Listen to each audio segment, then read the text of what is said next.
Alhamdulillahi Rabbil Alamin. Wassalatu wassalamu ala ashrafil mursalin Nabiina wa maulana Muhammadin wa ala alihi wa sahbihi ajma'in. Wa ashhadu an la ilaha illallah wahdahu la syarikalah. Wa ashhadu anna Muhammadan abduhu wa rasuluh. Sallallahu alaihi wa ala alihi wa sahbihi wa sallama tasliman katsira. Thumma amma ba'd. Alhamdulillah, kembali kita lanjutkan kajian rutin dengan membaca buku Al-Wabilus Sayyib karya Imam Ibnul Qayyim rahimahullahu ta'ala. Dan pada kesempatan kali ini yang akan kita baca adalah keterangan beliau masih berkaitan dengan keutamaan dzikir yang jumlahnya sangat banyak. Pada pertemuan sebelumnya kita telah membaca 20 fadilah dari banyak berzikir kepada Allah Subhanahu wa taala. Berikutnya kita akan membaca mulai dari nomor ke-21. Baik. Qala al-musannifu rahimahullah, Ibnu Qayyim rahimahullah menyebutkan keutamaan dzikir al-hadiyatu wal-ishrun, keutamaan dzikir yang ke-21. Beliau mengatakan, annama yadhkuru bihil abdu rabbahu. Dzikir yang diucapkan oleh sang hamba ketika dia memuji Rabbnya azza wa jalla min jalalihi. Baik bentuknya mengagungkan Allah dengan mengijlal Allah, mengagungkan Allah, dan ijlalullah min jalalihi, berzikir dengan mengagungkan Allah, misalnya dengan mengucapkan Allahu Akbar, dengan mengucapkan Allahu Akbar, Allahu Azza wa Jal, dan seterusnya. Wa tasbihihi, atau dengan mengucapkan tasbih, tahmid, dan kalimat-kalimat dzikir yang lainnya. Kata Ibnu Qayyim rahimahullah, yudzakiru bisahibihi 'inda syiddah. Maka zikir itu akan mengingatkan pelakunya ketika dia dalam kondisi terjepit, ketika dia dalam kondisi membutuhkan. Faqad rawal Imam Ahmad rahimahullahu taala. Imam Ahmad meriwayatkan dalam Al-Musnad dari Nabi sallallahu alaihi wasallam annahu qala, beliau bersabda. Hadisnya diriwayatkan oleh Imam Ahmad, Ibnu Majah, Al-Bazzar dan yang lainnya dari Nu'man bin Bashir. Dinilai sahih oleh Al-Hakim dan kata beliau sesuai dengan syarat Muslim. Walam yata'aqqabhu adz-Dzahabi, dan tidak ada komentar dari adz-Dzahabi. Dulu pernah kita sampaikan ya. Jadi adz-Dzahabi menilai ulang hadis atau kitab hadis Al-Mustadrak yang ditulis oleh Imam Al-Hakim. Apabila ada hadis bermasalah, maka beliau kasih keterangan dhaif atau hadis bermasalah, dan kalau sahih beliau kasih keterangan sahih, dan kadang Imam Az-Zahabi tidak memberikan komentar. Dan dinilai sahih oleh Al-Busiri dalam Misbahuz Zujajah. Bagaimana bunyi hadisnya? Nabi sallallahu alaihi wasallam bersabda, inna mimma tadhkuruna min jalalillahi azza wa jalla. Zikir yang kalian ucapkan dengan mengagungkan Allah azza wa jalla, minat tahlil, baik bentuknya tahlil, takbir, tahmid, dan zikir-zikir yang lainnya. Yata'atafna haulal arsy, tersebar di sekitar arsy. Zikir itu tersebar di sekitar arsy. Yata'atafna, ta'atafa yata'atafu, artinya akrab. Yata'ataful jaran, dua tetangga yang saling akrab, sehingga mereka saling berkunjung, sering ketemu, sering ngobrol bareng. Yata'atafna haulal arsy, zikir itu tersebar di sekitar arsy. Lahunna dawiyun kadawiyin nahli, zikir itu mengeluarkan suara berengeng sebagaimana suaranya lebah. Ya, kita bisa dengerin ya bagaimana lebah ketika berada di dekat sarangnya. Ya. Zikir itu bersuara sebagaimana layaknya suaranya lebah. Yudzakirna bisahibihinna. Ngapain mereka bersuara seperti itu di sekitar arsy? Yudzakirna bisahibihinna. Dia menyebut-nyebut orang yang berzikir. Zikir itu bersuara di sekitar arsy, menyebut-nyebut orang yang berzikir. afala yuhibbu ahadukum ayyakuna lahu ma yudzakiru bihi? Tidakkah kalian menyukai ketika ada sesuatu yang menyebut nama dirinya, ya, sehingga zikir itu tersebar di sekitar arsy dan menyebut-nyebut nama orang ini? Hadzal hadits au ma'nahu, demikian hadis ini atau yang semakna dengan itu. Nah, dan wallahu alam, apabila hadis ini adalah hadis yang sahih, maka ini menunjukkan keutamaan yang luar biasa, di mana zikir yang dibaca oleh seorang hamba, dia berkeliling di sekitar arsy dan menyebut orang yang membacanya, ya. Dan tentu saja kita sangat bangga ketika nama kita banyak disebut di dekat Allah Subhanahu wa ta'ala, sehingga nama kita menjadi akrab bagi makhluk yang berada di sekitar arsy, yaitu para malaikat, ya. Anda bisa bayangkan begini, ya. Orang yang terkenal ketika dia mau datang ke sebuah kota, misalnya seorang pejabat atau tokoh masyarakat besar, ketika dia mau datang ke sebuah kota, maka informasinya sudah tersebar di mana-mana. Pamflet-pamflet tertempel di masjid-masjid, tertempel di gardu-gardu, sehingga semua orang tahu. Lahu dawiyun kadawiyin nahli. Ibaratnya kalau pamflet ini bisa bersuara, dia mengeluarkan suara sebagaimana layaknya suara lebah, membuat orang yang ada di sekitar kota itu semuanya mengetahui bahwasanya nanti akan datang tokoh ini. Maka mereka akan siap untuk menyambut. Mereka akan siaga untuk menantikan kedatangan tokoh ini. Apa yang Anda bisa bayangkan ketika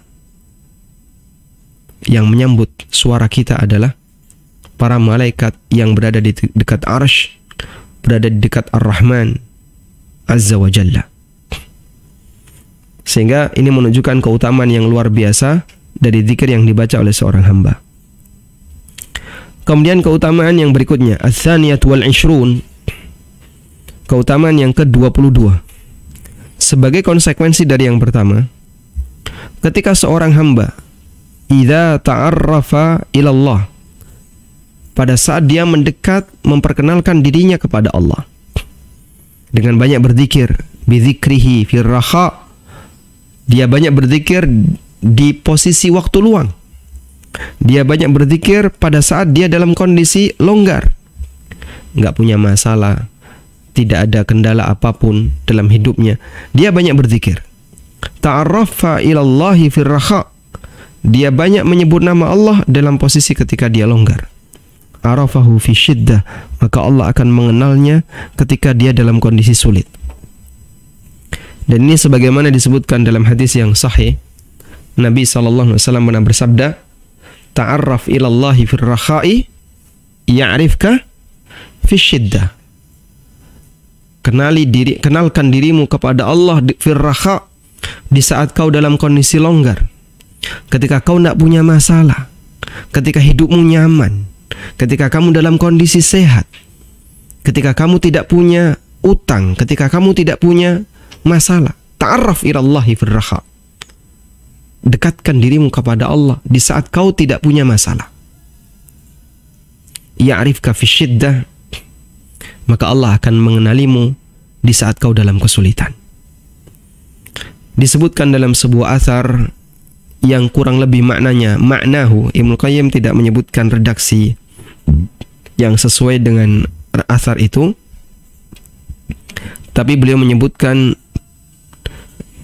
dengan kalimat bebas, ma'nahu yang maknanya annal abdal muti', seorang hamba yang taat, az-zakir lillah, yang banyak berzikir kepada Allah Ta'ala, idza asabathu syiddatun, ketika dia tertimpa musibah, au sa'alallaha ta'ala hajatan, atau dia meminta kepada Allah satu kebutuhan tertentu, qalatil malaika, maka para malaikat mengatakan, ya Rabbi, sautun ma'rufun min abdin ma'ruf, ya Allah, Ini suara yang sudah biasa. Suara yang sudah biasa naik ke arsy, naik ke langit. Min abdin ma'ruf, dari seorang hamba yang sudah terkenal dengan zikir, yang sudah dikenal oleh penduduk langit. Masya Allah. Sehingga dengan banyak berzikir bisa menjadi salah satu muqaddimah agar doa kita pada saat kita sedang terjepit, pada saat kita sedang membutuhkan, lebih mustajab, lebih mudah untuk dikabulkan oleh Allah Subhanahu wa ta'ala. Karena suara kita sudah sering naik menuju Allah melalui zikir-zikir yang kita ucapkan. Wal ghafilul mu'rid, sementara orang yang lalai, yang dia berpaling dari zikrullah, al-mu'rid an zikrillah azza wa jalla, yang dia berpaling dari zikrullah azza wa jalla. Idza da'ahu, ketika dia meminta kepada Allah, ketika dia berdoa atau meminta kepada Allah, qalatil malaikah, maka para malaikat mengatakan, ya Rabbi sautun munkar min abdin munkar. Ya Allah, ini suara yang asing dari hamba yang asing, kok tiba-tiba minta ini. Sautun munkar min abdin munkar. Suara asing dari hamba yang asing. Wong dia nggak pernah ke sini, nggak pernah ngirim surat ke sini, tiba-tiba minta. Ya, nggak pernah datang, nggak pernah ngirim surat, nggak pernah ngasih kabar, beritanya nggak pernah ada, kok tiba-tiba meminta sesuatu. Sehingga dianggap sebagai suara yang mungkar dari orang yang mungkar. Suara yang asing, mungkar artinya diingkari, sehingga orang itu terasa asing. Min abdin mungkar, dari seorang hamba yang mungkar, yang diingkari, hamba yang asing. Masya Allah. Maka muqaddimah agar saat kita dalam kondisi terjepit, dalam kondisi membutuhkan, dalam kondisi ketika kita sakit, dapat musibah, punya masalah, agar doa kita lebih cepat didengar oleh Allah, dahului dengan banyak mengingat Allah pada saat kita dalam situasi longgar, situasi nyaman. Ats-tsalitsatu wal 'ishrun, keutamaan yang ke-23. Annahu munjatun min adzabillah. Zikir merupakan penyelamat dari azab Allah. Sebagaimana dikatakan oleh Mu'adz radhiyallahu anhu, wa yurwa marfu'an, dan diriwayatkan secara marfu', ma amila adamiyun amalan, tidak ada amal yang dilakukan oleh seorang hamba, anjalahu min adzabillah, yang lebih menyelamatkan pelakunya dari azab Allah azza wa jalla, min zikrillah, dibandingkan amal berupa zikrullah. Nah, coba kita lihat di footnote. Ini sudah pernah kita baca, taqaddama takhrijuhu, pada halaman takhrijnya sudah pernah kita sampaikan pada halaman 84.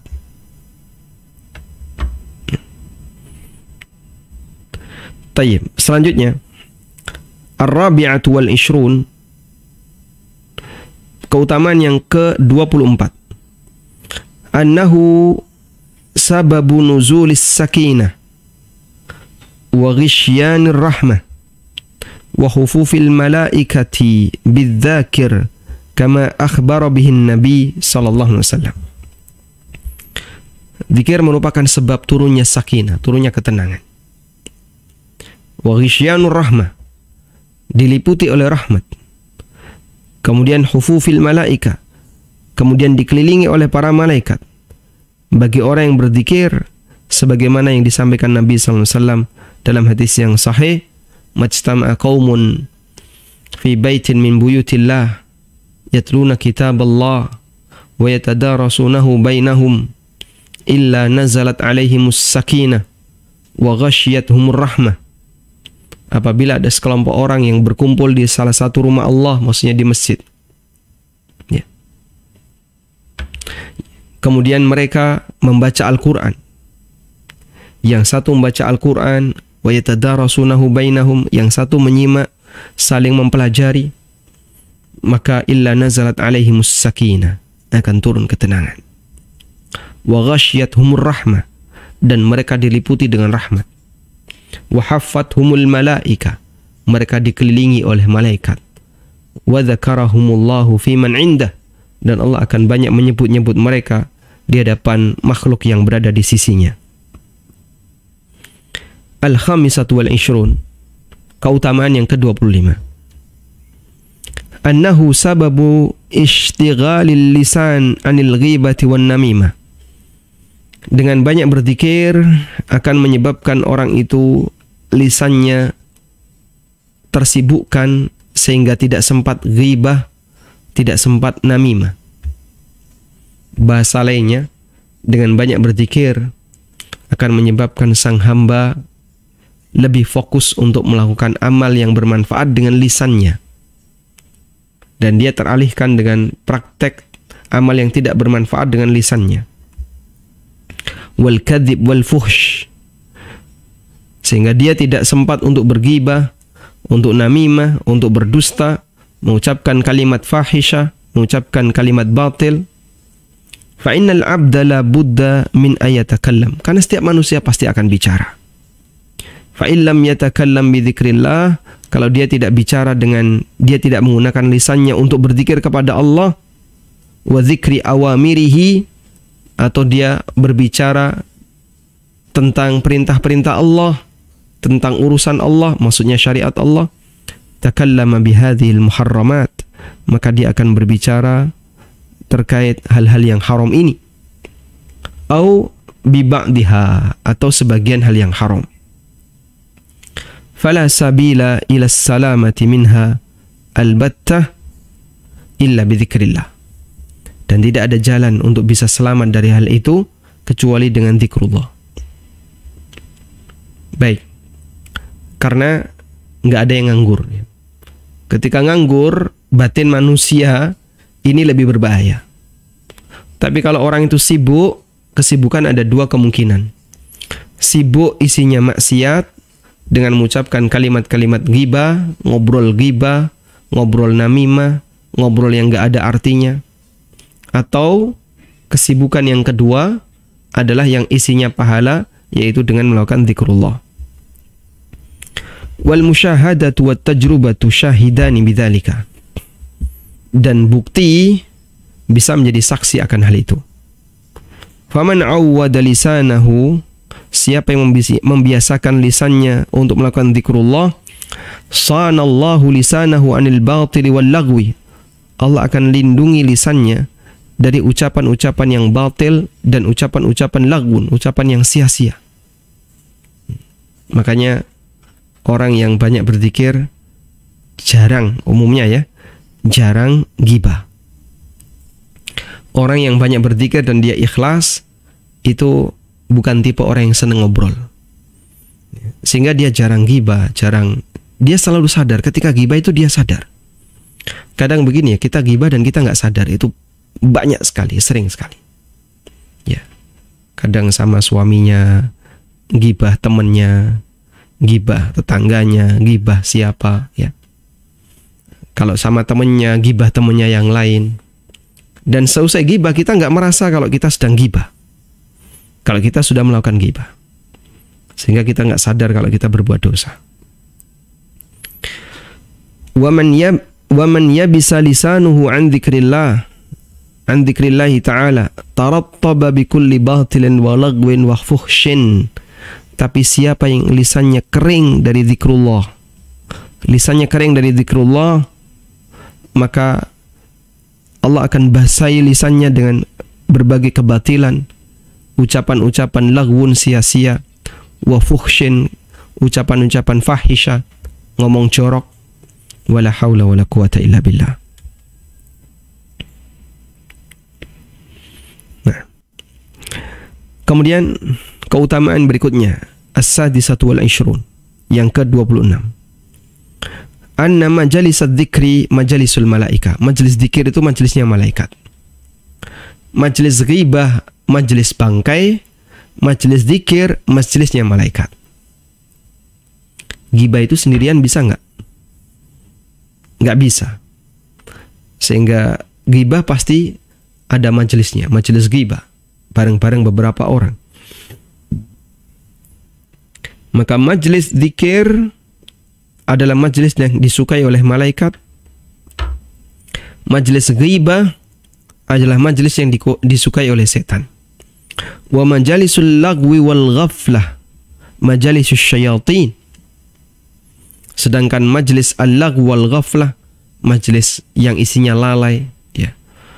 Kumpul bareng ngapain? Dolanan catur, main catur. Kumpul karambol, ya. Kumpul lagi ngobrol kanan kiri masalah politik, setelah bahas masalah politik, masalah apa lagi? Masalah poligami, ya. Kemudian masalah apa lagi? Jadi orang ketika ngumpul seperti ini yang dibahas ngalor ngidul. Hadhihi majalisul ghaflah wal lagw. Ini adalah majalis yang isinya kelalaian, dan itu majelisnya syaitan. Falyatakhayyaril abdu a'jabuhuma ilaihi. Maka hendaknya seorang hamba memilih majelis mana yang lebih dia sukai. Wa aulahuma bihi, ya, dan yang layak untuk dia pilih. Fa huwa ma'a ahlihi fid dunya wal akhirah. Sehingga dia nanti akan bersama orang yang suka dengan majelis itu di dunia dan di akhirat. Ya, yang senang dengan tetek di jalan, ya, kongko-kongko di kafe, ya, cuman ngobrol ngalor ngidul, nggak ada artinya, kumpul bareng. Di dunia dia kumpul seperti itu, nanti di akhirat juga kumpul sama mereka. Waliyadzubillah. Baik, kita bersyukur kepada Allah, ya, bagi teman-teman yang mereka punya kecenderungan, ya, meskipun sisi kekurangannya tetap ada, tapi kita punya kecenderungan bahwa tempat yang kita senangi adalah forum kajian, sehingga dia mendekat ke forum-forum kajian. Kalaupun dia nggak bisa mendekat secara fisik, dia berusaha untuk mendekat secara non-fisik, ikut dalam forum kajian secara online dan seterusnya. Sehari nggak ngaji, rasanya ada yang nggak lengkap. Ada sebagian orang yang sehari nggak ke kafe, itu rasanya nggak lengkap. Jadi kebiasaan itu. As-sabi'atu wal 'ishrun, yang ke-27. Annahu yas'adu adh-dhakiru bi dzikrihi wa yas'adu bihi jalisuhu wa hadha huwal mubaraku aina ma kana. Zikir akan membahagiakan adz-dzakir, pelakunya, dengan zikir yang dia lakukan. Dia mengucapkan subhanallah, subhanallah, subhanallah, subhanallah, dan dia merasakan kebahagiaan itu. Wa yas'adu bihi jalisuhu, dan juga membahagiakan teman-temannya yang berada di sekitarnya. Itulah orang yang diberkahi dimanapun dia berada. Wal mubarak aina makana. Wal ghafilul laghi yashqa bilagwihi wa ghaflatihi wa yashqa bihi mujalisuhu. Sedangkan orang yang lalai, orang yang hanya main-main, dia, ya, mencelakakan dirinya dengan kalimat-kalimat lalai, kebiasaan lalai.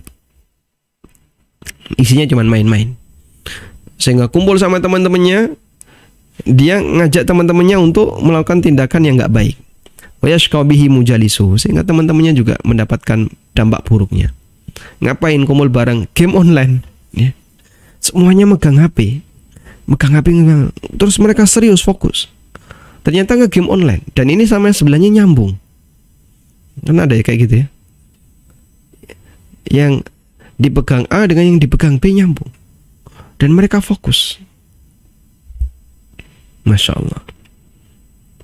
Ats-tsaminatu wal 'ishrun, yang ke-28.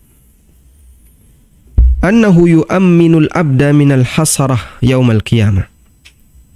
Zikir akan mengamankan sang hamba dari kerugian di hari kiamat. Fa inna kulla majlisin la yadhkurul abdu fihi rabbah, karena setiap majlis di mana orang tidak berzikir kepada Allah, kana alaihi hasratan wa tiratan yaumal qiyamah, maka majelis itu akan menjadi kerugian dan penyesalan baginya di hari kiamat. Sebagaimana disebutkan dalam hadis, ya, Nabi SAW menyebutkan, ma min majlisin la yuzkaru fihi ismullahi wa la yusalla alayya. Apabila ada sebuah majlis yang dia tidak disebutkan zikrullah dan tidak bersalawat kepadaku, illa kana alaihi hasratan wa tiratan yaumal qiyamah, maka akan menjadi kerugian dan penyesalan di hari kiamat. Au kama qala sallallahu alaihi wasallam. Nah. Kemudian at-tasi'atu wal 20, keutamaan yang ke-29. Annahu ma'al bukai fil khalwah sababun li'idlalillahi ta'ala al-abda yawmal harril akbar fi dhilli arshihi. Orang yang banyak berzikir itu akan bersama dengan orang yang menangis pada saat dia sendirian, yang itu merupakan sebab mendapatkan naungan dari Allah yang diberikan kepada hamba pada hari Al-Harrul Akbar, Yaumul Harril Akbar, hari panas yang paling besar. Gak ada tandingannya. Ya. Kalau sekarang kita merasakan panasnya cuaca panas, ya, di padang pasir atau lingkungan padang pasir saat musim panas. Di mana, Pak? Di Madinah. Ketika musim panas. Baru pertama kali saya merasakan panasnya itu. Suhunya bisa mencapai 45 derajat, bahkan 50 derajat. Kalau di padang pasirnya bisa 50-an. Kalau di kota Madinah sekitar 45-an. Ya. Lantai Masjid Nabawi yang berada di luar panas. Padahal payungnya sudah ditutupkan, payungnya dibuka. Kena anginnya. Itu sudah terasa panas. Tapi ada suasana yang jauh lebih panas dari itu. Itulah Yaumul Harril Akbar, hari panas terbesar, dan itulah di padang mahsyar. Fi arasat yaumil qiyamah, di arasat yaumil qiyamah, fi dhilli arshihi, di bawah naungan arsy Allah azza wa jalla. Wan nasu fi harri syamsi wa qad saharathum fil mauqif, sementara manusia berada di bawah teriknya matahari, yang itu mereka berkumpul di situ, kepanasan di situ, fil mauqif, di padang mahsyar. Wa hadza dzakir, sementara orang yang rajin berzikir ini, mustadzillun bi dzilli arsyir rahman, dia bernaung di bawah naungan ar-Rahman azza wa jalla. Wallahu alam. Di sini Ibnu Qayyim tidak menyebutkan dalilnya. Ya. Kenapa orang yang rajin berzikir dikumpulkan dengan ini?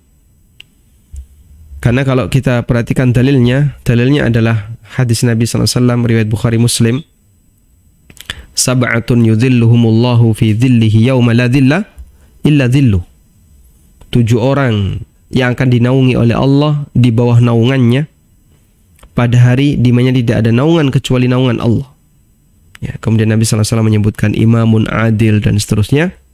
Salah satunya adalah warajulun, dan orang yang dzakarallaha khalian, dia mengingat Allah di posisi kesendirian. Dzakarallaha khalian, dia mengingat Allah, dia berzikir kepada Allah ketika sendirian. Fafadat ainahu, kemudian air matanya tumpah, sehingga dia tidak berzikir di keramaian.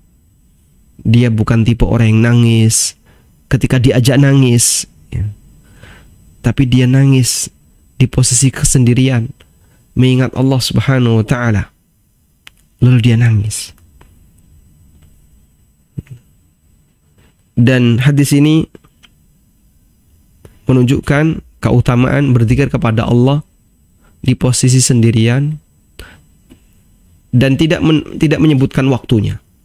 Apakah itu harus ketika tahajud, Pak Ustaz? Zahirnya tidak harus. Karena teks hadisnya dzakarallaha khalian fafadat aina, dia mengingat Allah saat dia sendirian. Fafadat ainahu, kemudian air matanya tumpah. Dan kata Ibnu Qayyim, yang rajin berzikir akan dibersamai dengan orang ini. Al-buka fil khulwah, orang yang nangis ketika dia sendirian, pada saat dia tidak ada temannya berzikir kepada Allah, maka akan mendapatkan naungan dari Allah Subhanahu wa taala. Tapi sekali lagi Ibnu Qayyim tidak menyebutkan dalilnya. Artinya baik zikirnya itu di tempat umum maupun ketika sendirian, kata Ibnu Qayyim, dianggap sama. Kemudian as-salasun yang ke-30. Anal ishtighala bihi sababun li ata'illahi dzakira afdala ma yu'tis sa'ilin. Orang yang sibuk berzikir akan menjadi sebab Allah memberikan anugerah kepadanya. Allah akan berikan kepada az-zakir, orang yang rajin berzikir tadi, afdala ma yu'tis sa'ilin, yang lebih baik dibandingkan orang yang rajin berdoa. Yang lebih baik dibandingkan orang yang rajin berdoa. Fafil hadis, disebutkan dalam hadis dari Umar bin Khattab radhiyallahu anhu, Rasulullah sallallahu alaihi wasallam bersabda, Allah berfirman, "Man syaghalahu dzikri an mas'alati, a'taituhu afdala ma u'tis sa'ilin." Siapa yang sibuk untuk berzikir kepadaku sehingga dia nggak sempat berdoa, dia nggak sempat untuk meminta, dia sibuk berzikir sampai dia tidak sempat an mas'alati, untuk berdoa kepadaku, meminta kepadaku, maka aku akan berikan kepadanya yang lebih baik dibandingkan apa yang aku berikan kepada as-sa'ilin, orang-orang yang banyak meminta. Nah, hadisnya riwayat Bukhari dalam At-Tarikh Al-Kabir dan dalam Khalqu Af'alil Ibad, dan disebutkan oleh Ibnu Hibban dalam Al-Majruhin tentang biografi perawinya ada Sofwan bin Abi Sahba waqal, dan beliau mengatakan hadza maudhu', orang ini maudhu', ya, ma rawahu illa hadza syekh, tidak meriwayatkan hadis kecuali syekh ini. Dan juga disebutkan oleh Ibnu Jauzi dalam Al-Mawdu'at. Wa nuzi'a fi dzalika, tapi kedua ulama tadi dibantah tentang penilaian ini, dan hadis ini dinilai hasan oleh Ibnu Hajar. Ya. Kemudian disebutkan oleh As-Suyuti, lahu syawahid qad tanfa'u, punya banyak faktor, punya banyak riwayat pendukung. Dan Ibnu Abdul Bar dalam At-Tamhid setelah menyebutkan hadis ini, beliau mengatakan laisa yaji'u bihadzal hadis wa ma 'alimtu illa bihadzal isnad. Taib, intinya ulama berbeda pendapat ya tentang keabsahannya. Ulama berbeda pendapat tentang penilaian hadis ini, apakah hadis ini sahih, hadis ini hasan ataukah dhaif. Nah, dan mohon diperhatikan dalam Al-Wabilus Sayyib, Ibnu Qayyim tidak memberikan jaminan bahwa hadis di buku Al-Wabilus Sayyib semuanya sahih. Dan beberapa kali kita telah membaca hadis-hadis dhaif yang disebutkan oleh Ibnu Qayyim dalam Al-Wabilus Sayyib. Kita lanjutkan. Al-Hadiyatu was-Salasun, keutamaan yang ke-31. Annahu aisaral ibadati wa huwa min ajalliha wa afdaliha. Ain annahu aisarul ibadat. Dzikir itu termasuk ibadah yang paling gampang. Meskipun dzikir itu ibadah yang sangat agung dan mulia. Karena gerakan lisan itu ringan. Akhaffu harakatil jawari wa aisaruha. Gerakan lisan itu adalah gerakan anggota badan yang paling ringan. Ya. Coba misalnya seperti saya ngisi kajian ya, selama 1 jam. Ini lisan saya, mulut saya bergerak dalam waktu 1 jam. Ya. Andaikan itu saya pakai untuk senam atau berlari, 1 jam saya nggak kuat. Ibu-ibu ya, kadang kumpul sama tetangganya, 2 jam itu nggak terasa. Ya Pak, 2 jam itu nggak terasa. Loh, ngerti-ngerti kok sudah asar. Tadi kumpulnya jam berapa? Mulai duhur sampai asar. Itu ngobrol dan mereka bicara seperti itu, gerakan suara. Padahal mereka kalau senam 2 jam nggak kuat dia. Maka dalam zikir di situ terjadi gerakan anggota badan yang paling ringan. Walau taharraka udwun min a'dha'il insan fil yaumi wal laila biqadri harakatil lisanihi la syaqqa alaihi ghayatal masyaqqah bal la yumkinuhu. Andaikan ada anggota badan manusia yang melakukan gerakan, maksudnya anggota badan yang lahir ya. Kalau yang di dalam seperti jantung kan bergerak terus. Paru juga bergerak terus, dia mengembang mengempis. Andaikan ada anggota badan manusia yang lahir seperti tangan, kaki, kepala misalnya, dia bergerak dalam sehari semalam seperti gerakan lisan, pasti akan mengalami kepayahan, bahkan tidak mungkin dilakukan. Dan tidak mungkin. Ya. Makanya Nabi SAW menyebut zikir itu khafifah fil lisan, ringan di lisan, ringan di ucapan, tapi disukai dengan Ar-Rahman, disukai oleh Allah. Ya. Nabi SAW menyebutkan dalam hadis riwayat Bukhari, kalimatani, ya, habibatani indar Rahman, khafifatani fil lisan, thaqilatani fil mizan. 2 kalimat yang dicintai oleh Ar-Rahman, ringan di lisan, berat di timbangan. Subhanallahi wa bihamdihi subhanallahil azim. Ya, memang ringan di lisan. Subhanallah wa bihamdihi subhanallahil azim. Subhanallah wa bihamdihi subhanallahil azim. Ringan di lisan. Kemudian yang ke-32, annahu ghirasul jannah. Dengan zikir orang itu sedang menanam bibit di surga.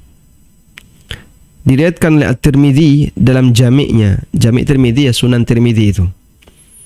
Karena pada asalnya itu adalah kitab jami', tapi karena digabungkan dengan kitab sunan yang lain maka lebih dikenal dengan Sunan Tirmidzi. Dari hadis Abdullah bin Mas'ud radhiyallahu anhu, Rasulullah sallallahu alaihi wasallam bersabda, "Laqitu Ibrahim lailata usriya bi." Aku ketemu Ibrahim di malam ketika aku Isra. Di malam Isra Mi'raj. Faqala, lalu Ibrahim memanggil, ya Muhammad. Wahai Muhammad, aqri ummataka minnis salam. Sampaikan salam dariku untuk umatmu. Masya Allah. Sampaikan salam dariku untuk umatmu. Salam dari siapa? Dari siapa? Nabi Ibrahim alaihissalatu wassalam. Wa akhbirhum, dan sampaikan kepada mereka, annal jannata tayyibatut turbah. Surga itu tanahnya sangat bagus.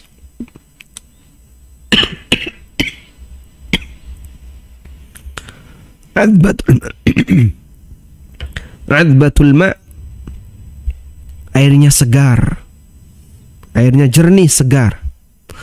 Azba itu berarti tawar. Airnya sangat segar. Wa annaha qi'an, dan tanahnya itu tanah yang gembur. Artinya mudah untuk ketika disiram air langsung meresap, ketika dicangkul dia mudah dicangkul. Namanya tanah qi'an. Gampang untuk digarap. Wa anna ghirasaha, dan untuk ghirasnya, menanam bibit di surganya adalah kalimat subhanallah walhamdulillah wala ilaha illallah wallahu akbar. Menanam bibitnya adalah dengan kalimat-kalimat thayyibah. Subhanallah walhamdulillah wala ilaha illallah wallahu akbar. Qala Tirmidzi, kata Tirmidzi, hadis hasan gharib dari hadis Ibnu Mas'ud. Hasan gharib, ya. Ada kemungkinan dhaif. Coba kita lihat di footnote. Diriwayatkan oleh At-Tirmidzi, At-Tabrani dalam Al-Awsat, Al-Kabir dan As-Saghir. Tabrani punya kitab Mu'jam hadis 3 level ya, 3 level. Mu'jam Kabir ini yang paling tebal. Lalu beliau ringkas jadi Mu'jam Al-Awsat. Ini pertengahan. Kemudian beliau ringkas lagi jadi Mu'jam As-Saghir. Nah, Al-Mundhiri mengatakan dalam At-Targhib wa Tarhib, Abdurrahman bin Abdullah bin Mas'ud tidak mendengar dari ayahnya. Dan Abdurrahman bin Ishaq adalah Abu Syaibah Al-Kufi. Dia perawi yang wahin, yang lemah. Ibnu Hajar dalam Nata'ijul Afkar, beliau memberikan catatan untuk penilaian Hasan At-Tirmidzi terhadap hadis. Wa hassanahu li syawahidihi. Dinilai hasan oleh At-Tirmidzi karena ada riwayat yang lain yang mendukungnya.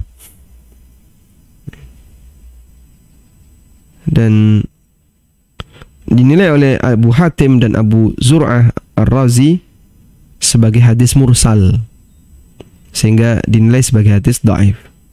Wallahu alam.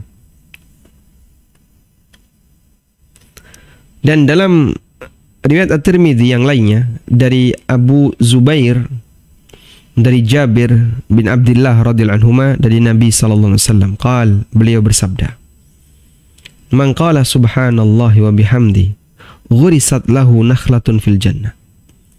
Siapa yang mengucapkan subhanallahi wa bihamdi, maka akan ditanam untuknya satu pohon kurma di surga. Kata Tirmidzi, hadis hasan sahih. Nah, diriwayatkan oleh Tirmidzi, An-Nasa'i, disahihkan oleh Ibnu Hibban dan Al-Hakim sesuai dengan syarat Muslim, tapi tidak dikomentari oleh Adz-Dzahabi. Sehingga ada isyarat hadis ini hadis yang hasan. Baik, jika hadis di atas statusnya dhaif, kalaupun hadis ini ya, hadis tentang Nabi Ibrahim, ini dinilai sebagai hadis yang dhaif, tapi masih ada satu hadis lagi, yaitu hadis dari Abu Zubair dari Jabir yang ini, yang statusnya hasan, dan ini bisa saling menguatkan. Hadis dari Abu Zubair. Wallahu a'lam. Keutamaan yang ke-33. Annal ata'a wal fadla alladhi rutiba alaihi lam yurattab ala ghairihi minal a'mal.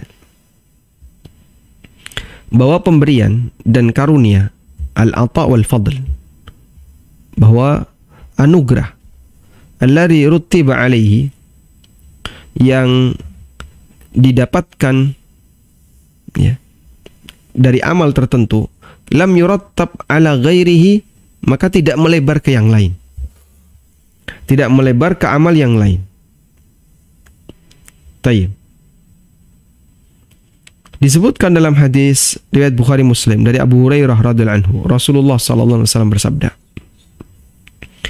siapa yang mengucapkan la ilaha illallah wahdahu la syarikalah, lahul mulku wa lahul hamdu wa huwa ala kulli syai'in qadir 100 kali dalam sehari, kanat lahu adlu 10 riqabin, maka dia mendapatkan pahala seperti membebaskan 10 budak.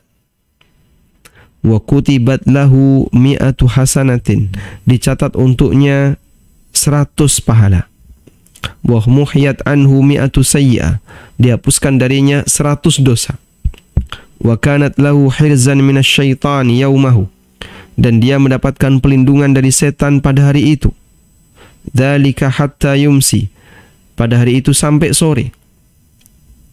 Walam ya'ti ahadun bi afdala mimma ja'a bihi illa rajulun amila aktsara minhu, dan tidak ada orang yang membawa pahala yang lebih besar dari apa yang dia bawa kecuali orang yang melakukan amal yang semisal.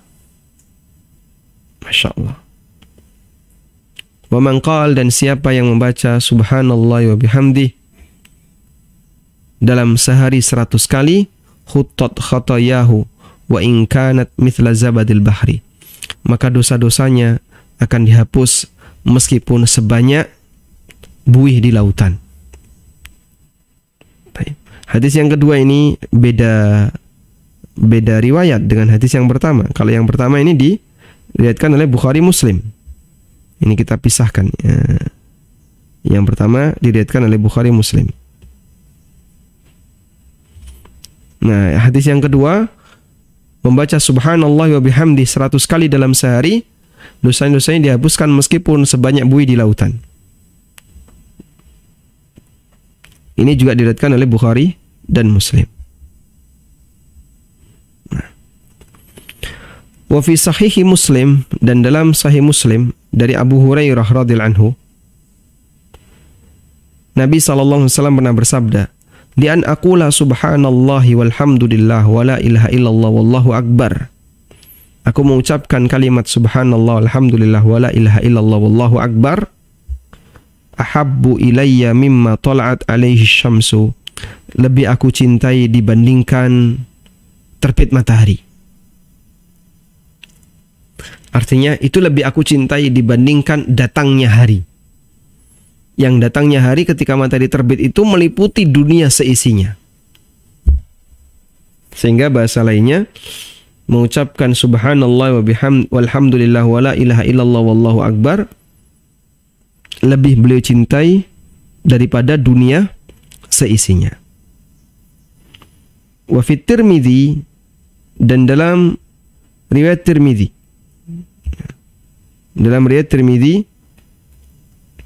dari Anas Ibn Malik radhiyallahu anhu, Rasulullah sallallahu alaihi wasallam bersabda, siapa yang di waktu pagi membaca Allahumma inni asbahtu ushhiduka wa ushhidu hamalata arshik wa malaikataka wa jami'a khalqik annaka antallah la ilaha illa anta wa anna muhammadan abduka wa rasuluk, a'taqallahu rubu'ahu minan nar, maka Allah membebaskan seperempatnya dari neraka. Allah bebaskan seperempat orang ini dari neraka. Wa man qalaha marratain, kalau dia baca 2 kali, maka Allah akan bebaskan setengah dirinya dari neraka. Dan siapa yang membacanya 3 kali, Allah bebaskan 3/4 dirinya dari neraka. Dan siapa yang membacanya 4 kali, maka Allah bebaskan dirinya, seluruh jasadnya dari neraka. Diriwayatkan oleh Abu Dawud dan Al-Bukhari dalam Adabul Mufrad, dan Tirmidzi dan An-Nasa'i. Namun status hadis ini, kata At-Tirmidzi, hadis gharib. Dan ini panjang.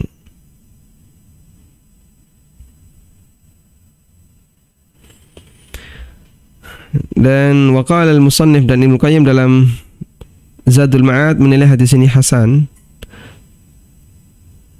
dan dinilai hasan juga oleh Al-Hafidh Ibnu Hajar. Tapi hadis ini dinilai dhaif oleh Syalbani, sehingga ada ikhtilaf di antara para ulama terkait status hadis yang dibaca dalam zikir pagi dan sore, Allahumma inni asbahtu ushhiduka wa ushhidu hamalata arshik wa malaikatak wa jami'a khalqik, dan seterusnya. Sebagian ulama menilai dhaif seperti Syalbani, dan sebagian menilai hasan. Nah, wa fihi, dan juga disebutkan dalam riwayat At-Tirmidzi dari Thauban bahwasanya Rasulullah sallallahu alaihi wasallam bersabda, "Man qala hina yumsi," barang siapa yang di waktu sore, wa idza asbaha, dan ketika pagi, dia membaca raditu billahi rabba wa bil islami dina wa bi Muhammadin sallallahu alaihi wasallam rasula, kana haqqan 'ala Allahi ayyurdiyah.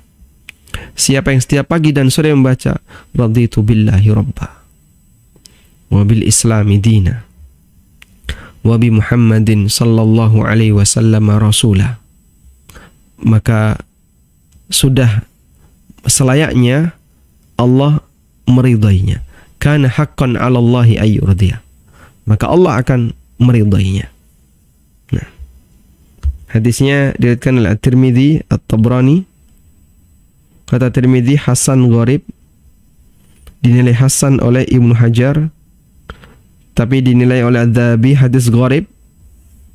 Tafarrada bihi Uqbah. Ini ada perawi namanya Uqbah tapi sendirian. Ya. Dan nampaknya dinilai dhaif oleh Syalbani dalam silsilah ad-dhaifah. Nah, zikir pagi sore yang kita baca sehari-hari tidak semuanya sahih ya, menurut penilaian Syalbani, dan itu yang dipakai acuan oleh Al-Ustadz Yazid Jawas dalam buku beliau kumpulan zikir dan doa menurut Al-Quran dan Sunnah. Beliau lebih condong kepada penilaian Syalbani. Tapi dalam Hisnul Muslim itu dicantumkan oleh Syekh Dr. Wahab Al-Qahtani, dan beliau terkadang menggunakan penilaian yang disampaikan oleh Syekh bin Baz dalam Tuhfatul Ikhwan. Syekh bin Baz punya kumpulan buku doa dan zikir tapi nggak begitu terkenal, namanya Tuhfatul Ikhwan. Nah, di situ yang banyak dikutip oleh penulis kitab Hisnul Muslim, Dr. Wahab Al-Qahtani, Sa'ad bin Wahab Al-Qahtani rahimahumullah. Wa fi Tirmidzi, dan dalam Sunan Tirmidzi Nabi sallallahu alaihi wasallam bersabda, "Man dakhala suq," barang siapa yang masuk pasar lalu dia membaca la ilaha illallah wahdahu la syarikalah, lahul mulku wa lahul hamdu, yuhyi wa yumit, wa huwa hayyun la yamut, biyadil khair wa huwa ala kulli syai'in qadir. Kataballahu lahu alfa alfi hasanatin, maka Allah akan catat untuknya 1.000.000 pahala. Wa maha anhu alfa alfi sayyi'ah, dan Allah hapuskan darinya 1.000.000 dosa. Wa rafa'a lahu alfa alfi darajah, dan Allah akan angkat 1.000.000 derajat untuknya. Ini juga ulama beda pendapat ya. Kata Abu Hatim Ar-Razi, hadal hadithun munkarun jiddan. Hadis ini mungkar sekali. Dalam sanadnya ada Azhar bin Sinan, statusnya dhaif, dan diriwayatkan oleh Ibnu Majah. Kemudian disebutkan oleh Ibnu Qayyim dalam Tahdzib Sunan Abi Dawud, hadza hadithun ma'lul la yathbutu mithluhu. Hadis ini cacat ya, dan la yathbut mithluhu, enggak sahih yang kalimatnya seperti ini. Juga keterangan Al-Bukhari dalam Ilalul Kabir karya Tirmidzi, hadza haditsun munkar, hadis munkar. Ya. Meskipun ada sebagian ulama yang mengumpulkan beberapa riwayat dan menilainya hasan, seperti keterangan Syalbani, sehingga ada perbedaan pendapat di kalangan para ulama terkait doa masuk pasar. Apakah hadisnya sahih ataukah tidak? Tayyib. Andaikan hadis-hadis itu sahih, maka menunjukkan keutamaan yang luar biasa dari zikir-zikir tertentu yang kita baca, baik ketika pagi sore maupun ketika masuk pasar. Dan silahkan Anda baca dengan mengacu kepada penjelasan ulama yang mengatakan hadis itu hasan. Kita berharap semoga bisa menjadi tambahan amal dalam masalah fadail amal. Hadis yang ringannya lemah itu masih bisa dijadikan sebagai acuan. Hadis yang kemudian keutamaan yang ar-rabi'atu wa thalathun, keutamaan yang ke-34, bahwa dawama dzikri Rabbi tabaraka wa ta'ala, rajin berzikir kepada Allah, yujibul aman min nisyanihi, akan menyebabkan orang itu mendapatkan jaminan keamanan sehingga tidak lupa. Alladzi huwa sababu syaqa'il abdi, tidak lupa kepada Allah, yang itu merupakan sebab kerugian kebinasaan sang hamba, sebab kesengsaraan sang hamba dalam kehidupannya di dunia dan di akhirat. Karena lupa kepada Allah, fa inna nisyana rabbi, lupa kepada Allah Subhanahu wa taala, yujibu nisyana nafsihi wa masalihiha, akan menyebabkan orang itu lupa kepada dirinya sendiri, sehingga dia nggak tahu apa yang bermanfaat untuk dirinya. Ya. Siapa yang melupakan Allah, maka Allah akan membuat dia itu lupa kepada dirinya sendiri, sehingga dia tidak melakukan perbuatan yang bermanfaat untuk dirinya. Sebagaimana yang Allah firmankan di surat Al-Hasyr, وَلَا تَكُونُوا كَالَّذِينَ نَسُوا اللَّهَ فَأَنْسَاهُمْ أَنفُسَهُمْ ulaika humul fasikun. Janganlah kalian menjadi orang yang lupa kepada Allah, maka Allah buat mereka lupa kepada dirinya sendiri. Dan tafsir Ibnu Katsir, maksudnya adalah Allah jadikan orang ini lupa untuk melakukan perbuatan apa yang bermanfaat baginya, sehingga dia dalam kondisi kerugian. Kenapa kok saya tidak diingatkan? Kenapa kok saya... Ya, kadang begitu ya. Misalnya begini, ada orang yang tidur, padahal dia harus masuk jam kantor, atau membuat laporan, atau harus menemui klien. Intinya semua itu menguntungkan bagi dunianya. Tepat jam 5 pagi ya, misalnya ya, atau tidur siang, nanti tepat jam 3 sore saya harus ketemu klien, kalau enggak gagal. Kemudian dia tidur siang, ketiduran bablas sampai jam 5. Jam 5 bangun dia. Kira-kira gimana? Hah? Nyesel dia. Nyesel. Mungkin dia akan marah pada istrinya, memarahi anaknya, memarahi kanan kiri. Kenapa saya nggak dibangunin? Kenapa saya? Gitu kan? Dia kehilangan sesuatu yang menurut dia sangat bermanfaat bagi dia, padahal itu hanya urusan dunia. Ini gara-gara saya telat bangun, jadinya peluang itu hilang. Gara-gara saya telat bangun, saya telat masuk kantor, dimarahi sama atasan. Ya. Nah, coba sekarang bayangin, kita beraktivitas dalam keseharian kita, dan hamba melakukan hal yang bermanfaat ketika dia dikasih hidayah oleh Allah, diberi taufik oleh Allah. Maka ada sebagian orang yang dia tenggelam dalam masalah yang sama sekali tidak memberikan manfaat bagi kehidupannya, sibuk dengan sesuatu yang nggak ada manfaatnya, karena tidak diberi hidayah oleh Allah Subhanahu wa taala. Itulah orang yang dijadikan oleh Allah, dia lupa kepada dirinya sendiri. Allah jadikan orang ini lupa kepada dirinya sendiri. Ulaika humul fasikun. Itulah orang-orang yang fasik. Sehingga kalau orang ini sadar, pasti dia akan menyesal. Kenapa saya tidak, kenapa, gitu kan? Dia pasti akan menyesal. Ketika dia sadar, maka yang muncul adalah penyesalan, jemaah.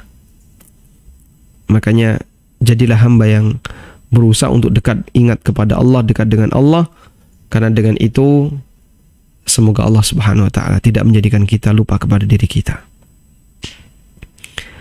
Wa idza nasiyal 'abdu nafsahu, ketika sang hamba itu lupa kepada dirinya, maka dia akan meninggalkan sesuatu yang bermaslahat bagi dirinya. Dia akan melupakannya dan sibuk melakukan sesuatu yang tidak bermanfaat untuk dirinya. Fahalakat wa fasadat wala budda, pasti dia akan binasa. Sebagaimana orang yang punya tanaman, punya kebun, punya binatang ternak atau yang lainnya, mimma solahuhu, yang itu sangat dia butuhkan, yang itu merupakan harta berharganya, wa falahuhu, keberuntungannya, bita'ahudihi, dia perhatikan, dia rawat dengan baik, wal qiyami alai, dia rawat dengan baik, fa'ahmalahu wa nasiyahu, tiba-tiba dia tinggalkan, dia lupakan, justru dia lebih sibuk dengan yang lain, sehingga dia menyia-nyiakan apa yang bermanfaat baginya. Fa innahu yafsudu wala budda, pasti orang ini akan binasa. Wa hadza ma'a imkani qiyami ghairihi maqamahu fihi, padahal itu terjadi ya, ada orang yang bisa menggantikannya. Fa kaifa dhannu bi fasadi nafsihi wa halakihi wa syaqaihi idza ahmalaha wa nasiha. Padahal untuk ngurusi kambing tadi ya, ngurusi kebun tadi, dia bisa taruh orang lain. Tolong ini diuruskan ya, saya mau safar. Sekarang kalau ngurusi diri kita sendiri, mau digantikan siapa? Tidak ada. Ketika Allah nggak ngasih hidayah, kemudian sang hamba lupa kepada dirinya sendiri, maka itu akan menjadi kebinasaan baginya. Washtagalla an masalihiha, sehingga dia meninggalkan apa yang bermanfaat bagi dirinya. Wa attala mura'atiha, dan dia tidak memperhatikannya. Dia tidak ngurusi dirinya, apa yang bermanfaat bagi dirinya. Fama syi'ta min fasadin walakin wa khaybatin wa khurman. Ya. Maka itu semuanya adalah sumber kebinasaan, kehancuran, kerugian. Ya. Wa hadha huwa alladhi sara amruhu kulluhu furuta. Itulah orang yang seluruh urusannya itu rusak, seluruh urusannya itu binasa. Fanfarata alaihi amruhu, sehingga urusannya itu ya gagal. Wada'at masalihuhu apa yang bermanfaat baginya itu tersia-siakan. Wa ahatat bihi asbabul qutu' wal khaybah wal halak, sehingga dia diliputi dengan kerugian. Dan tidak ada cara untuk bisa aman dari hal ini kecuali dengan banyak berzikir kepada Allah. Wallahaji bihi, ya, dermimil zikir, membasahi lisan dengan zikir. Selalu lisan itu basah dengan zikir. Wa ayyunzilahu manzilata hayatihi allati la ghina lahu anha. Dia posisikan zikir itu sebagaimana sumber kehidupannya yang tidak bisa dia tinggalkan. Atau seperti nutrisi dia, idza faqada fasada jismuhu halak. Kalau dia nggak kehilangan nutrisi itu, maka dia badannya akan sakit. Atau seperti air pada saat dia sangat kehausan, atau seperti pakaian saat dia kepanasan atau kedinginan. Wa bimanzilatil kin. Al-kin mananya adalah huwa ma yaruddul har wal barat minal abniya wal masakin. Semua properti yang bisa menjadi penghalang manusia agar tidak kemanasan atau kedinginan, seperti rumah dan seterusnya. Seperti al-kin fi syiddati syita'i was samum, pada saat musim yang sangat panas atau musim yang sangat dingin. Nah, fahaqiqun bil abdi ayyunzila dzikrallahi minhu bihadhil manzilah. Maka sudah selayaknya bagi setiap hamba untuk memposisikan zikrullah sebagaimana posisi ini. Wa'zam fa'aina halakul ruhi wal qalbi wa fasaduha min halakil badan wa fasadiha. Ya. Bahkan lebih kuat lagi, karena kebinasaan fisik dibandingkan dengan kebinasaan badan itu lebih kuat. Kebinasaan fisik dibandingkan kebinasaan ruh itu lebih kuat, kebinasaan ruh dan hati. Wa hadza halakun la budda minhu, dan ini adalah kebinasaan yang pasti terjadi. Wa qad yu'aqibuhu salahul abdan. Ya. Sementara kalau orang itu sakit badannya, dia bisa mengobati dirinya. Sedangkan orang kalau hatinya rusak, ruhnya rusak, fahalakun la yurja ma'ahu salahun wala falah. Itu adalah kebinasaan yang mungkin gak ada harapan untuk bisa sembuh. Wala haula wala quwata illa bil aliyil azim, illa billahil aliyil azim. Dan tidak ada daya dan kekuatan kecuali dengan Allah Ta'ala. Nah, dan di sini mukanya menyebutkan cukup panjang tentang keutamaan ini, yang insyaallah akan kita lanjutkan pembahasannya di kesempatan berikutnya insyaallah Ta'ala. Wa sallallahu ala nabiyyina Muhammadin wa ala alihi wa sahbihi wasallam.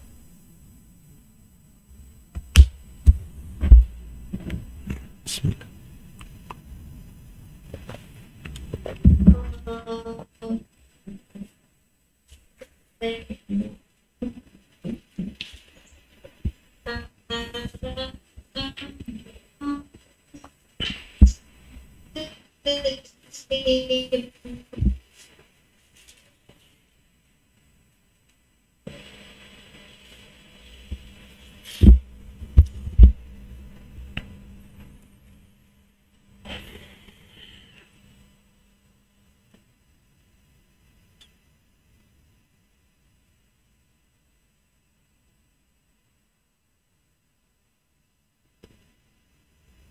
Baik, silahkan diulang. Suaranya tadi hilang, putus nih. Apakah sekarang suara Ana terdengar, Ustaz? Bisa terdengar dengan jelas, silahkan.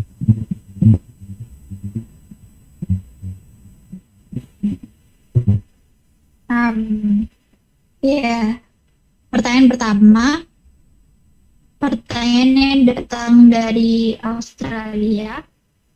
Di tempat kami ada masjid yang membuat acara sholat tahajud untuk anak-anak muda pada tanggal 31 Desember.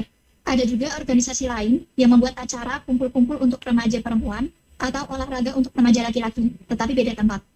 Upaya ini dilakukan sebagai program alternatif untuk menghindarkan remaja dari acara kumpul-kumpul yang tidak jelas, misal nonton kembang api di kota. Bagaimana jika anak-anak kita ingin pergi ke sana? Apakah kita boleh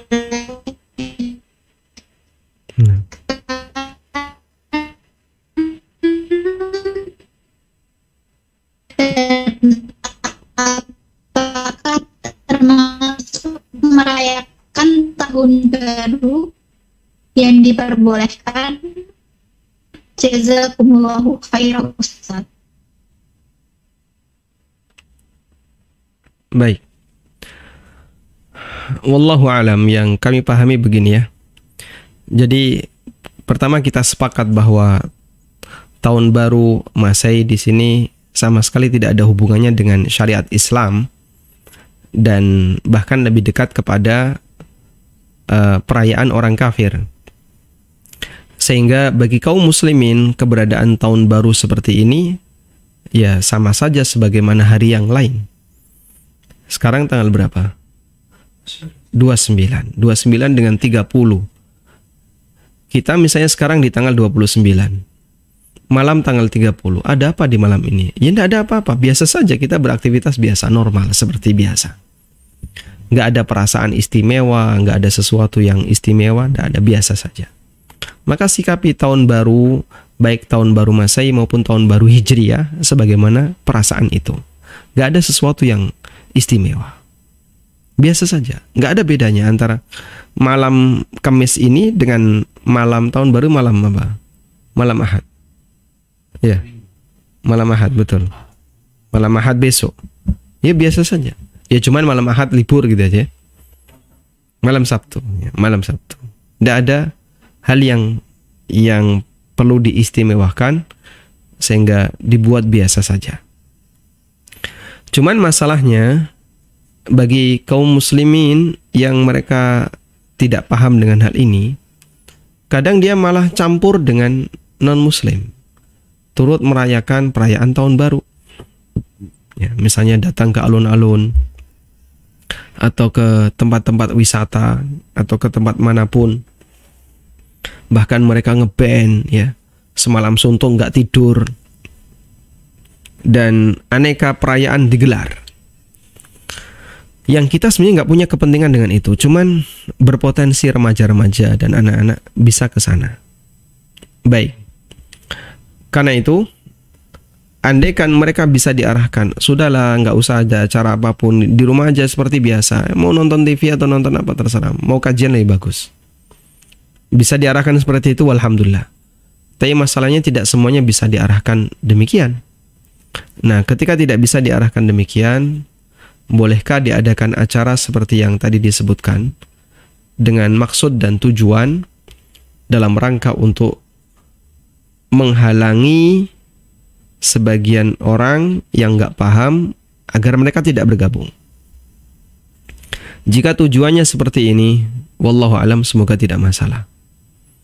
Karena tidak ada niatan ibadah secara khusus, ya. Tidak ada niatan untuk merayakan, tapi niatnya adalah dalam rangka untuk saddud dzari'ah, dalam rangka untuk menghalangi adanya potensi keburukan yang lebih besar. Biar anak-anak ini nggak ikut perayaan mereka, biar nggak gabung sama mereka. Udah kita kumpulkan di sini, kita buat acara sendiri. Tapi yang tidak ada bedanya dengan hari-hari biasa, ya cuman acara bareng-bareng aja. Insya Allah tidak masalah. Wallahu alam. Ya, jazakumullah khairan Ustaz. Yang berikutnya, saya tidak hafal zikir setelah tasyahud akhir sebelum salam. Bolehkah saya membacanya setelah salam dengan membaca buku zikir? Jazakallahu khairan. Doa zikir, doa setelah tasyahud sebelum salam. Allahumma inni a'udzubika min adzabi jahannam min adzabil qabri. Memohon perlindungan dari 4 hal. Kalaupun misalnya nggak hafal, bagaimana? Ulama beda pendapat tentang hukum membaca doa ini seusai tasyahud. Sebagian pendapat mengatakan wajib, dan itu pendapat Atha bin Abi Rabah. Bahkan anaknya Atha ketika sholat nggak baca ini, oleh bapaknya disuruh ngulang. Dan yang kedua pendapat jumhur ulama bahwa zikir ini tidak wajib, namun anjuran. Ya. Warrajih ma'al jumhur, dan pendapat yang kuat adalah pendapat jumhur. Sehingga yang lebih tepat, kalaupun Anda tidak hafal, nggak masalah untuk tidak dibaca. Nah, bolehkah kita baca setelah sholat? Jika itu dirutinkan, kami sarankan jangan, agar tidak menggeser sunnah.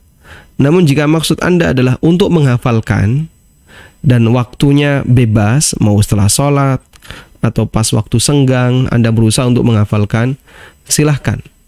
Tidak harus setelah sholat, bisa memilih waktu kapanpun yang mudah bagi Anda untuk menghafalkannya. Tapi kalau tadi, saya nggak bisa baca sebelum sholat karena saya nggak hafal, akhirnya tak baca setelah sholat, kami sarankan kalau bisa jangan dilakukan, biar tidak menggeser waktu sunnah.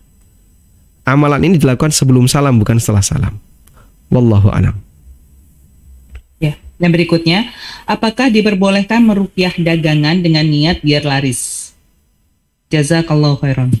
Wa jazakumullahu khairan. Yang benar berdoa ya, agar diberkahi, bukan meruqyah. Ruqyah itu fungsinya ketika ada gangguan makhluk halus atau ada orang yang sakit atau semisalnya. Tapi kalau fungsinya adalah dalam rangka untuk melariskan dagangan, yang lebih tepat bukan ruqyah, tapi doa. Ya, misalnya dia memohon kepada Allah keberkahan untuk usahanya pagi ini, dia mohon kepada Allah keberkahan ketika buka toko dan seterusnya. Wallahu alam.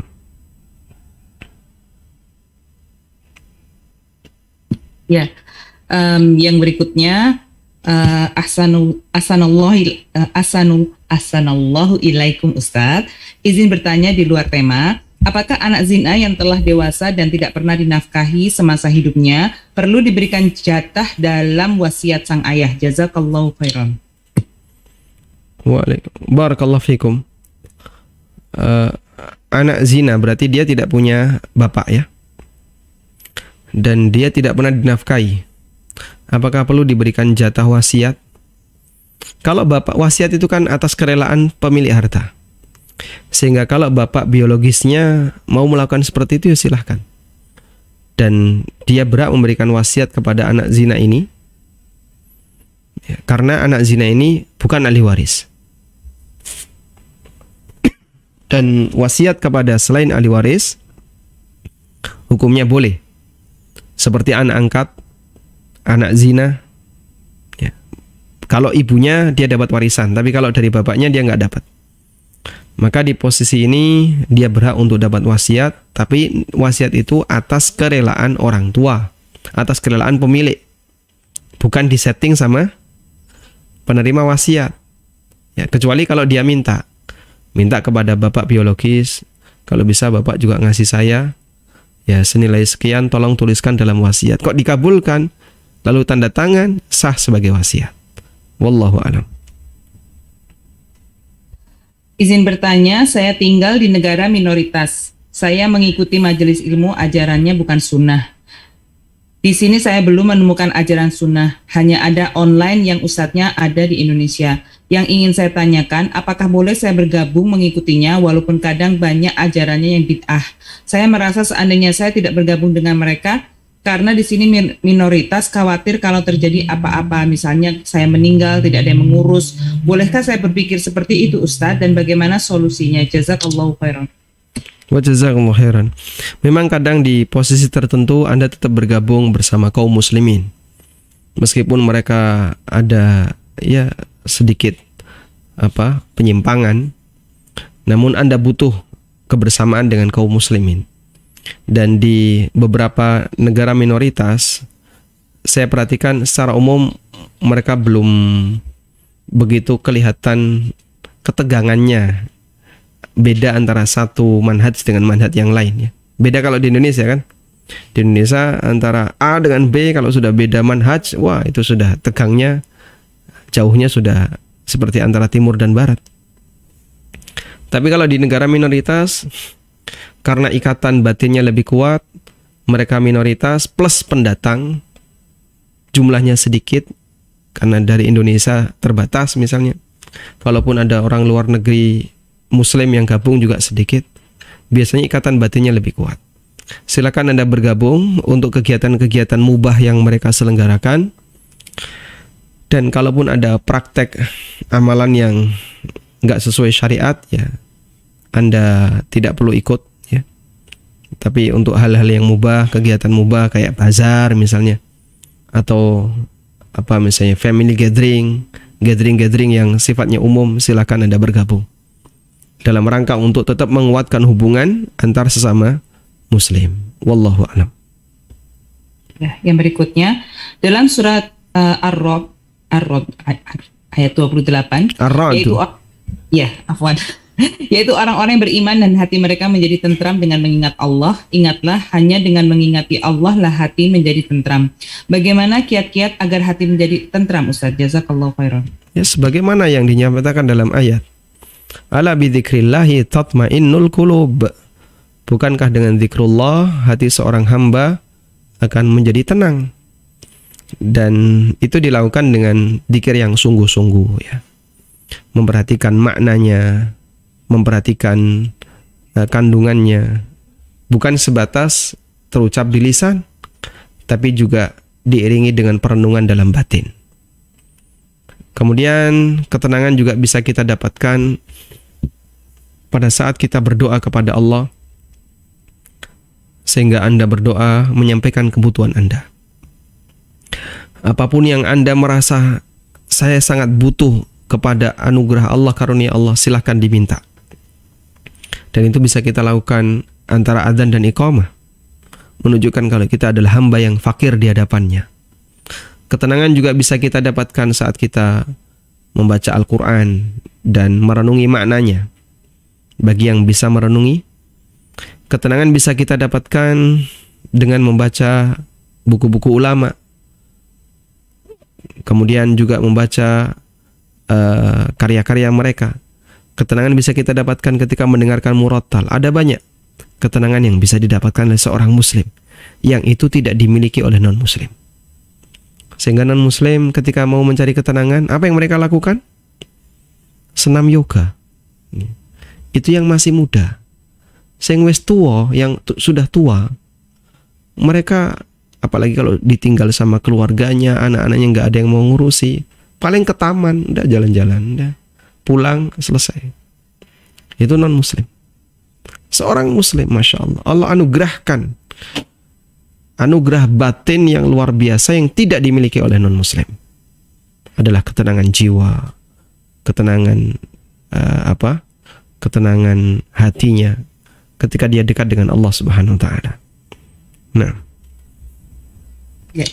Yang berikutnya, saya seorang marketer gamis, akadnya wakalah, di mana saya menjadi wali bagi agen tersebut untuk mempromosikan atau menjualkan produk-produknya. Bolehkah saya mengkreditkan gamis-gamis yang ready ataupun PO karena ada beberapa yang maunya dikredit? Bagaimana hukumnya, Ustadz? Jazakallahu khairan. Jika tidak diperbolehkan, mohon solusinya. Anda sebagai wakil ya, bagi produsen, wakil itu tasarruful wakil, tasarruful muwakkil. Apa yang dilakukan oleh wakil itu mengikuti instruksi dari yang mewakilkan. Sehingga kalau pertanyaan Anda, bolehkah dikreditkan, bolehkah di PO, dan seterusnya, ya tergantung dari yang punya barang. Produsennya nyuruhnya apa? Oh, nyuruhnya jual tunai saja, berarti Anda harus jual tunai. Produsen membolehkan untuk jual kredit, silahkan jual kredit. Sehingga kalau ada permintaan yang baru tidak sesuai instruksi dari muwakil, tidak sesuai instruksi dari produsen, Anda minta izin ke produsen. Ini ada yang minta kayak gini, boleh ndak? Kalau mereka mengizinkan, alhamdulillah silahkan dilanjutkan. Kalau tidak ya ditolak aja. Karena posisi Anda hanya sebagai wakil. Nah. Ya, yang berikutnya Ustadz. Terakhir, insya Allah. Apakah kalimat istighfar juga termasuk dengan berzikir? Misalnya kita senantiasa mengucapkan astagfirullah wa atubu ilaih. Apakah kita juga akan mendapatkan pahala atau keutamaan seperti pahala berzikir? Demikian, jazakallahu khairan Ustaz. Termasuk ya, dan Ibnu Qayyim memasukkan ini di Al-Wabilus Sayyib, di keutamaan awal-awal dulu yang pernah kita singgung. Dengan banyak berzikir maka akan dilapangkan rizkinya, akan dilapangkan rizki pendapatannya, dan itu adalah atau itu diisyaratkan. Ibnu Qayyim mengambil kesimpulan ini berdasarkan hadis man lazamal istighfar, barang siapa yang rutin melakukan istighfar, rajin beristighfar, maka Allah Subhanahu wa taala akan melapangkan rizkinya. Dan sebagaimana yang Allah firmankan dalam Al-Qur'an di surat Nuh, faqultu astaghfiru rabbakum innahu kana ghaffara yursilis samaa'a 'alaikum midrara wa yumdidkum bi amwalin wa banin. Aku sampaikan kepada mereka, istaghfiru rabbakum, perbanyaklah istighfar kepada Rabb kalian, innahu kana ghaffara, sesungguhnya dia zat yang maha pengampun. Yursilis samaa'a 'alaikum midrara, Allah taala akan mengirim hujan deras kepada kalian. Wa yumdidkum bi amwalin wa banin, Allah akan lapangkan harta dan anak keturunan kepada kalian. Sehingga dengan rajin berzikir, rajin istighfar, termasuk di antara bentuk zikir yang disyariatkan, dan Allah taala akan melimpahkan keutamaannya, salah satunya adalah dengan diberi kelonggaran rizki. Wallahu alam wa sallallahu ala nabiyyina Muhammadin wa ala alihi wa sahbihi wa sallam. Wa akhiru da'wana alhamdulillahi rabbil alamin. Subhanakallahumma wa bihamdika asyhadu an la ilaha illa anta astaghfiruka wa atubu ilaik. Wassalamualaikum warahmatullahi wabarakatuh.